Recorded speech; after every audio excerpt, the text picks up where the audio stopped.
Sorry about that. I was trying a different angle. I had some feedback about people watching on different, I forgot what we call them, like laptops, tablets and phones, and just thought I would try landscape on my phone, but it doesn't actually work when I record it. So I've given up on that idea. I'll have to try something else. So that, just to those that gave me that feedback or that request, I will have a look into what else I can do to resolve that issue.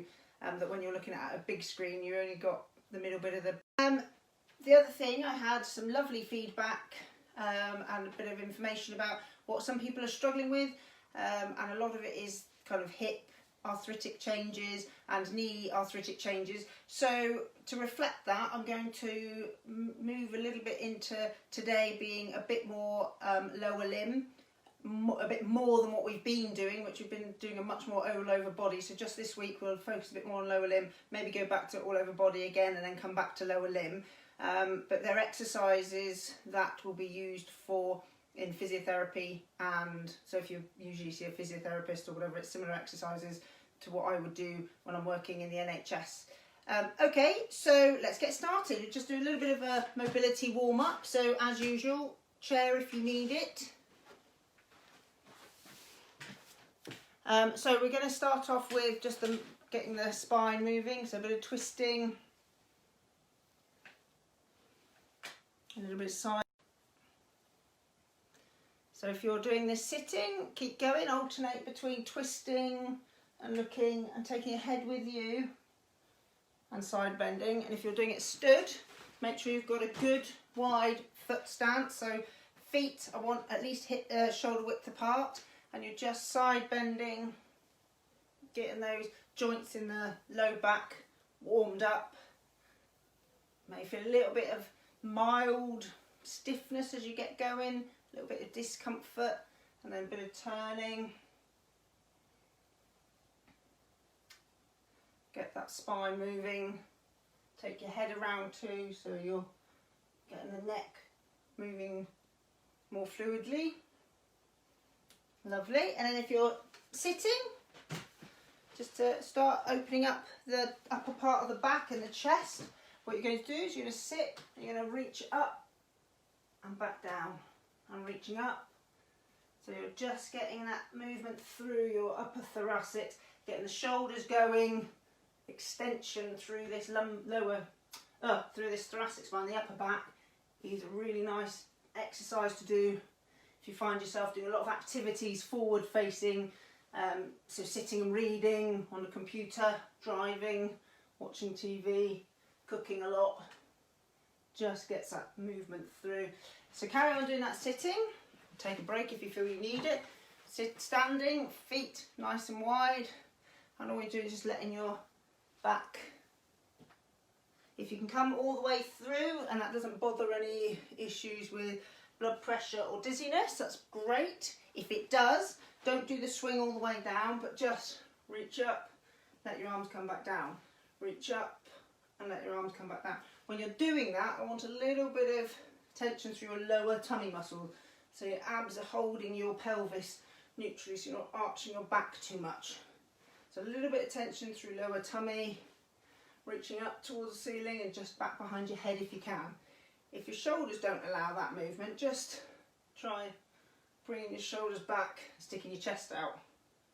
Okay, next we're going to do the marching, so opposite arm to opposite leg. So you're just lifting,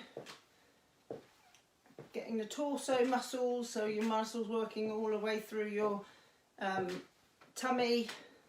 Sorry, something's come up on my screen. Tummy and chest, if you carry on doing that, if you're sitting, if you're standing. So really make that body work if you can. Get a bit of rotation through.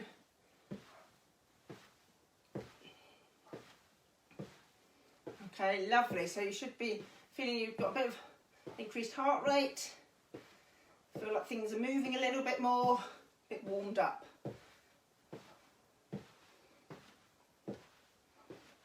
Okay, lovely. So we will do just a couple of the upper body ones. We're just going to use the tins. You can do these sitting down. Similar to what we've been doing, just a little bit of emphasis, a bit more on the front of the shoulder and the upper back. So if you're sitting, you're just going to bring your weights up to shoulder height and back down. Shoulder height and back down. Okay. Oh, it did work on your phone, did it? Sorry, Mum. And then changing your thumb position, so now your thumbs are going up to the ceiling.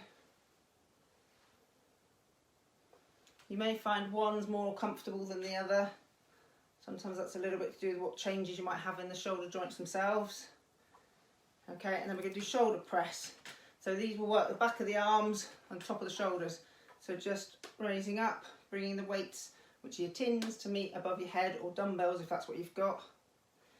So I haven't been counting, so I've been, with weights, we're aiming for about a repetition of 10, maybe with a break, and then repeat another 10, or you might do the whole set of 10 all the time. So a bit like a circuits class. Hi Stuart. Okay, so I'm sure that's more than 10. Brilliant shoulders. Okay, so we're going to do a little bit of work with muscles around the thigh and the hips. So if you're sitting, move the chair back. I'm going to turn side on so you can see what I'm doing. So all I'm going to do is you're just lifting your leg up in front of you. If you want to be sat back in the chair, then just lifting your leg, then do that. So the weight in this instance is your foot and whatever footwear you have on. You're just making sure that your leg comes to full extension and your toes are going up to the ceiling. So this will be working the muscles around the knee joint. Then repeat the other side. So again, 10 is plenty to start with. And then you might build up to 2 sets of 10. 4, 5, 6, 7, 8, 9, 10. May hear a bit of popping and clicking. My knees grind a bit, so you might be able to hear that. As long as it's not painful. What you're looking for is it's not painful whilst you do it. It might be a bit stiff when you do it, but you shouldn't be getting any swelling or loads of pain when you finish. So sitting knee extensions. The other thing we're going to do sitting is marching, because we're now going to work the hip muscles that are on the front of the, kind of from the front of the pelvis down to the top of the thigh. So again, if you need to sit back, you may find that's a little bit easier. If you want a bit of a challenge, you just march on the spot. A little bit of tension through lower tummy to keep your back nice. It's just a little bit more effortful than if you're sat right up against the back of the chair. You can use your arms. If you don't get pain ordinarily and it's quite a comfortable exercise and you want to make it a bit more of a challenge, if you have ankle weights, you may find they're okay, but you may also find they provoke some discomfort if they're too much for you or you're not quite at that stage. So obviously you're doing 20 of these because both legs work at the same time. So I have not, I need to get a counter, something to beep at me.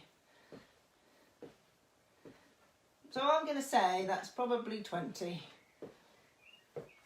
Okay, so like I said earlier, I've had a bit of feedback, thank you people that have done that. A little bit of feedback that some of the issues that you're commonly concerned about at the moment is arthritic changes to the knee and arthritic changes to the hip. So today's workout is focusing a little bit more on lower limb strengthening the muscles around those joints to give a bit of support. So we will bring back some more of the upper body stuff maybe next week or the week after, but I just thought a bit of a focus as that seems to be a common issue that people are commenting to me about. Okay, so we're going to move to either the bed or the floor, depending on what you can get off and on easily. I'm going to lower the plinth, so it might get a bit wobbly a moment. Okay. Right, so lying down, we're going to start off in the position with your back flat on the floor, knees bent and feet flat on the floor. And you're going to start with one leg bent, so I'm going to have my left leg bent and my right leg straight. And a little bit of tension through lower abs, so you're keeping your back flat to the floor. And you're just going to do a straight leg raise. You're going to lift your leg up and return it to the floor. Depending on what level of challenge you want, if you do it a little bit brisker so you don't quite touch the floor, you may find that's a bit harder work. If you need that moment of break in between, just let your foot relax on the floor and then lift it again.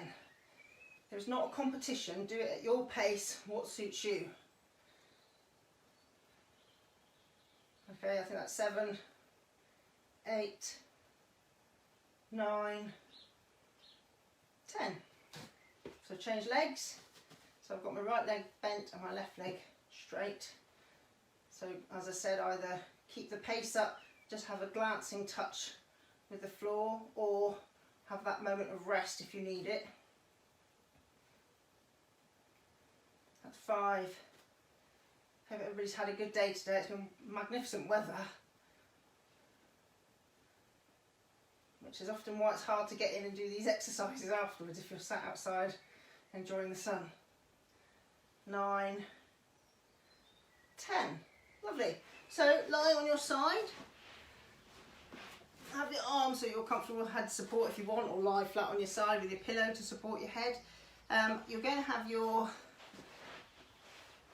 knees together. We call this stacked, so the knees are on top of each other and your feet are together. I don't know if you can see, that's why I was going for landscape, because I might be able to see better. I'm going to shuffle back a bit. Any feedback about whether you can see me would be helpful later on. So feet together, knees together, on top of each other. Now I want your hand on the side of your hip, and what you're going to do is you're going to keep your feet together but lift your knee. Now what you will find is you can't lift it very far before you start tilting back. That is absolutely fine. The whole point is you're just working these core muscles, these lateral muscles around your hip. So hand on your hip, because what you're feeling for is that you're not twisting back to lift your knee. You need to work these muscles. So you're going to keep your pelvis facing forward and lift your knee. It may be 4 inches, maybe 6 inches. It doesn't matter. It's whatever it is on you. You're just lifting and working these core lateral muscles on the side of your leg. And we're going for 10. I think I've done 5, 6, 7, 8, 9, 10. God, that's our killer. That does burn. That does burn. Right, change sides. So feet together, head comfortable, knees on top of other knee, so they're stacked and level. Hand on your hip, and that's your monitor so you don't tilt back. Keep your pelvis facing forward and lift your knee. So it is hard work, you can feel it all through here. 4, 5, 6, 7, 8, 9, 10. God. So lying on your side again, we're going to do a straight leg raise. So under the lower leg, have the knee bent and have the top leg straight and in line with your body. So we're again working the lateral hip going into the side of the thigh and glutes. So again, you're keeping your hips facing forward and you're lifting up to the side. Now this is, I'm sure it's the Green Goddess workout, but make sure your foot is not coming in front of your body. This isn't the exercise or at that angle. The angle is that your heel is going back ever so slightly. So this will help support your hip and also your knee. You're working those muscles that provide support down the side of the leg. Your foot should be ever so slightly behind your body. 6, 7, 8, and it's not a massive lift. As you can see, I'm probably 45 degrees. 10. Oh. Change sides. God, that's a burny one too. So take your time. If you need to have a break after doing 4, you have your break. That does burn your leg. You can feel it down the side of the leg if you're working hard. So again, lifting your foot, make sure your leg is in line with your body and slightly behind, but the knee is straight. Lifting. You may even need a little bit of tension through your lower tummy muscles just to keep your pelvis level. 3, 4, 5, 6, 7, 8, 9, 10. Goodness me. Oh. Okay, so then we're going to move on to, there's lots of messages. I might have to get back to, got some messages and I have to get back to you afterwards. So again, on the floor or the bed, we're going to do some bridge exercises. So I'm going to show you today, because I meant to say this at the beginning of the session, I completely forgot, that you can do this exercise without any accessories. To make it that bit more difficult, you can use something around your knees. Now you can either use a dressing gown belt and just tie it around your knees, or I'm going to use a resistance band. So you're going to have the dressing, it doesn't need to be stretchy, it's just to make sure you're putting some resistance through your knees to push your knees out and keep them apart. So the dressing gown cord will go, or belt will go slack. You've got to keep it tight. So with the bands, it's keeping it taut, so it's tight between your knees. So you're doing a bridge, you have to keep your knees apart ever so slightly, which makes you really work these lateral muscles and the muscle leading to the knees. So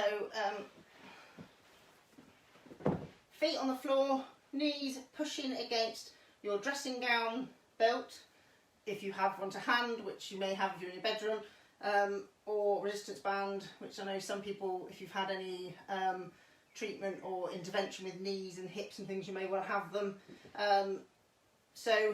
Or if you haven't, don't worry about it, it doesn't matter. It just means you have to be more conscious of what you're doing with your knees, and you can't let them go. You've got to keep that pressure so that there's a gap between your knees.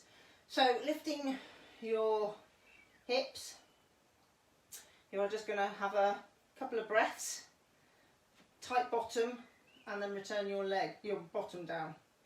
So we're going to do 5 of these, and then we're going to do slightly different 5 more on each leg. So lifting your hips, tight bottom, tension through your lower abs. Keeping that band tight, or that belt tight. Could be any sort of belt actually. So that the knees are staying at that pointing out angle, because that makes everything work harder in your leg. I think that's 5. So now what you're going to do is you're going to start off with your leg bent, one leg bent and one leg straight. Then you're going to lift and relax. So this, I'm going to start off with 3, because what you can end up getting is cramp in the leg, like I've just got, if you've overdone it doing gardening or running or whatever else you're doing during the day. So start off with your leg straight, and then lift, and back down. Whew. Then a straight leg, lift, and back down. Change legs. Straighten your leg, lift, and back down. Oh, cramp. Okay, straight leg, lift, back down. Last one, straight leg, lift, back down. Okay, so that's bridging, straightforward bridges which you've been doing with a belt or a resistance band if you have one, and then adding on the sticking your leg out straight at the end. We'll start off with 3 and build up. Okay. Right, now we'll move on to some stretching. So good stretches, if you're somebody who does suffer with hip or knee issues, is you want to stretch out the front of the hip, back of the hip, the glutes and hamstrings. So front of the hip, depending on how severe your pain is. Just going to raise you up again, sorry. A bit juddery for a moment or two.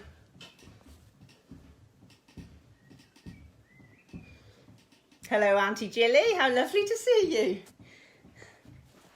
So depending on how much pain or discomfort you get with your knees and your hips, there's a couple of ways you can do this stretch. You can use a chair, rest your shin on the chair, and that stretches out. Let me do it the other way. The front of the hip. So you're just coming into half lunging position. So if you are uncomfortable with a knee on the floor, then do it in this position and you'll feel a stretch, gentle stretch down the front of the hip, front of the thigh. Should not be painful. All you're doing is encouraging the full range of movement of that hip joint. What can happen if you get changes to the hip joint is you don't want so much to put your leg out behind you and you end up pulling your knees forward, which gives you this little bend in the hips. So it's just trying to encourage that stretching out. So do it with a chair, both sides, if you're particularly uncomfortable with your knee on the floor. If it's not so bad for you on the floor, hi Jace, have your knee on the floor, stretch through the front of the hip. And it's a lunging position with your foot in front of your knee, so you aren't over bending that front knee. Okay, and then change sides. So if you're on the chair, change sides. On the floor, change sides. Okay, you're going to hold a stretch for 15-20 seconds. Lovely. So that's front of your hip. You're stretching out the muscles on the front of the hip and getting that joint to do its full range, so you're really extending through that hip. Right, so glutes, so bottom, you can do on a chair. So opposite knee to opposite shoulder, and you're doing a bit of a hug. If you can tolerate something stronger, first of all, if you do it on a chair, you carry on doing it on the chair. I'll tell you when to change sides, or when change after 15-20 seconds. If you can tolerate something a bit stronger, then you can do it or lie on your back, figure of 4, where you put your opposite leg. So my right ankle is over my left knee, and I'm hugging my left thigh. Some people find that fine, some people find that aggravates their knee, some people find it's too much for their hip. So if you do it on a chair, change legs. Do it on the floor, change legs. So holding for 15-20 seconds. Okay, and hamstrings. So everybody can do this on the chair to start with. So sitting with your bottom on the edge of the seat, my right knee is bent and my left leg is straight. Sitting tall, toes are pointing to the ceiling. I don't know if you can see that. Toes pointing to the ceiling. My foot is in front of me, not off to the side, it's right in front of me. And I'm just going to lean forward for my belly button. So my belly button is leading the action, not my chin. That's not the stretch. The stretch is from here, because your hamstring muscle comes up into your back of your pelvis. If you lead from your chin, you're taking the top part of the hamstring out of the stretch and you're only getting the back of the knee. If you lead with your belly button and you're nice and flat and tall through your back, you'll feel it up the back of the thigh, up into the back of the hip, maybe even more into the calf as well, just it's pulling that whole length of that hamstring. Change feet. Holding 15-20 seconds. I'm thinking of 10 reps, 15 seconds. Let the body relax into that position. If you're feeling confident and it's not uncomfortable, then you can always move forward ever so slightly after 10 seconds. Okay. So lastly, we're going to do balance. You want your tins back again for this in a moment. First of all, we'll do the warm-up for the balance. So, as I've said in the past, none of these exercises should cause you any problems. So if you are somebody who struggles a bit with balance or dizziness or standing on one leg, then check if you can keep your feet together and your hands across your chest, and that doesn't cause any issues, then you can try the one-legged bit. If this is hard work and you're swaying all over the place, practice this with your hip against the worktop and just see if that gets any better over a couple of weeks. Okay, if you're moving on, we're going to just do standing on one leg to start with. So standing on my right leg, hips level, tummy held in, left knee bent. Now you can use a light touch on the back of the chair, and then every so often let go and just see how your balance is.